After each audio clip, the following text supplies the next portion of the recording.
السلام علیکم ورحمۃ اللہ وبرکاتہ۔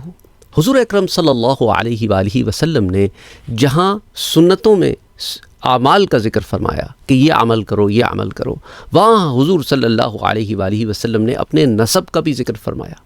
بعض لوگوں کا یہ مغالطہ ہے کہ وہ یہ سمجھتے ہیں کہ حضور صلی اللہ علیہ وسلم نے صرف اعمال پر فوکس کیا ہے۔ نہیں، حضور اکرم صلی اللہ علیہ وآلہ وسلم نے اپنی ذات کی اہمیت کو بھی لوگوں کو بتایا ہے تاکہ انہیں پتہ چلے کہ وہ کس کے امتی ہیں۔ اس ضمن میں نے آپ سے کل ایک روایت شیئر کی تھی کہ حضور صلی اللہ علیہ وسلم نے اپنی ذات کے متعلق یہ بتایا کہ اللہ نے حضور صلی اللہ علیہ وسلم اور ان کے خاندان کو چنا ہے۔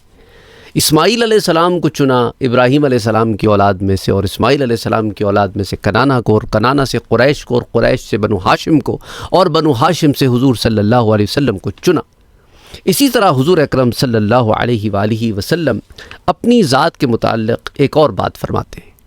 حضرت علی کرم اللہ وجہہ اس روایت کے راوی ہیں۔ غور سے سننا کہ حضرت علی مولا علی رضی اللہ تعالیٰ عنہ فرماتے ہیں کہ ان النبی صلی اللہ علیہ وسلم قال، کہ حضور اکرم صلی اللہ علیہ وآلہ وسلم نے ارشاد فرمایا، خرجت من نکاح ولم اخرج من سفاح۔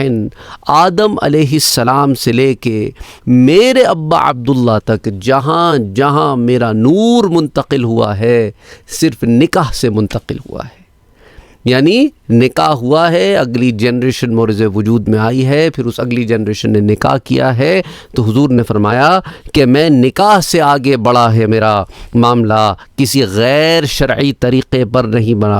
اور پھر حضور نے اس کی وضاحت فرمائی، من لدن آدم الی ان ولدنی ابی و امی، کہ آدم علیہ السلام سے سلسلہ شروع کر کے میرے اماں ابا عبداللہ اور آمنہ تک جہاں جہاں تم دیکھو گے تو وہاں وہاں میرے نسب میں تمہیں نکاح نظر آئے گا۔ اللہ اکبر، اللہ اکبر۔ تو زمانہ جاہلیت کی بدکاریوں اور آوارگیوں کا ذرہ بھر بھی میری نسبت میں تمہیں کوئی ملاوٹ نظر نہیں آئے گی۔ سبحان اللہ، سبحان اللہ۔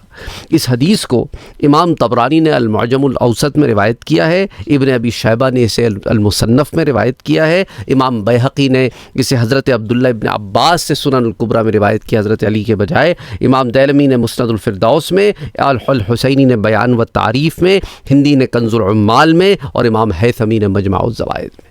اللہم صلی علی محمد وعلی آل محمد واصحاب محمد صلی اللہ علیہ وآلہ وسلم۔